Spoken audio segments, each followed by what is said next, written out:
If you're a fan of motorcycle racing in the 1970s or rallycross in the 80s, you may have heard of Quaife, an English drivetrain manufacturer responsible for the transmissions and differentials of various racing cars and bikes at the time.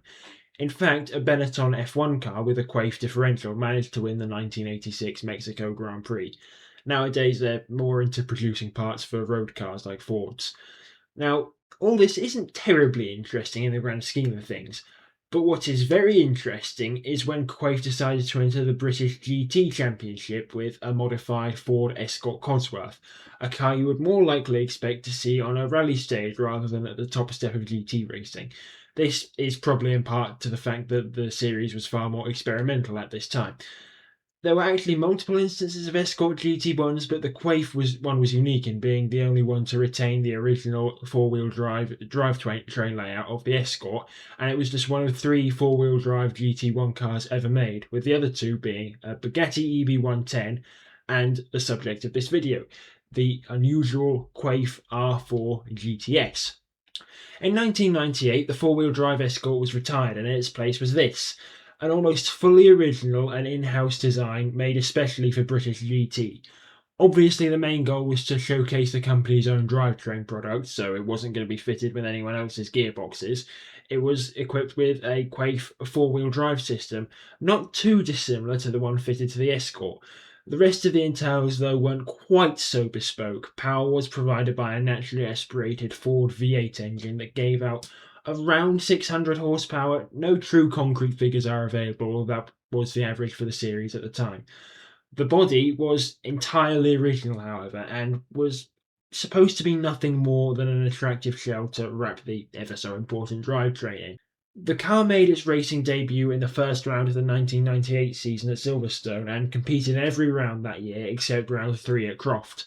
It returned in 1999 but was far rarer, only appearing in 5 of the 11 rounds, and it surfaced one last time in 2001 but was practically non-existent, only running in 3 rounds.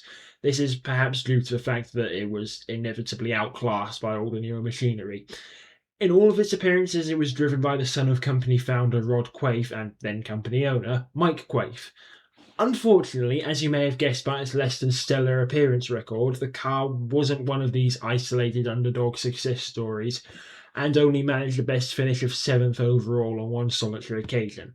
There could be many reasons for this, but the most obvious one is it simply not being as fast or as well developed enough as to compete with the big teams and the cars like the McLaren F1 GTR. The car's demise signalled the end of Quaife's real attempts at solo motorsport ventures, and they moved on towards providing parts for other manufacturers, especially Radical and, as previously mentioned, Ford. But on the subject of road cars, GT1 regulations specify that a single road-going homologation car had to be built to have the chassis be able to compete in the championship. So Quaife decided to do exactly that. They built one single R4 GTS road car, which is perhaps slightly petty, and I'm only saying that because I really wish they built more. I think it looks like a car for an old Burnout game, let's say Burnout Revenge, and that's in a good way. Besides, any car that's got a mid-mounted naturally aspirated V8 has to at least be a passable supercar, and there are a good few of the cars around that time that managed to pop up. Venturi, they were kind of unsuccessful, but then you have companies like Koenigsegg and Noble and Pagani that nowadays are nearly household names. Maybe not Noble, but the other two, definitely. Could Quaife have done it? Maybe not, because again, it was just a showcase for the drivetrain products, but hey, in some alternate universe, it'll be gearbox companies making all of our cars. If you've enjoyed this video and would like to see more, consider leaving a like on it and subscribing to the channel, and hopefully I'll catch you on the next one.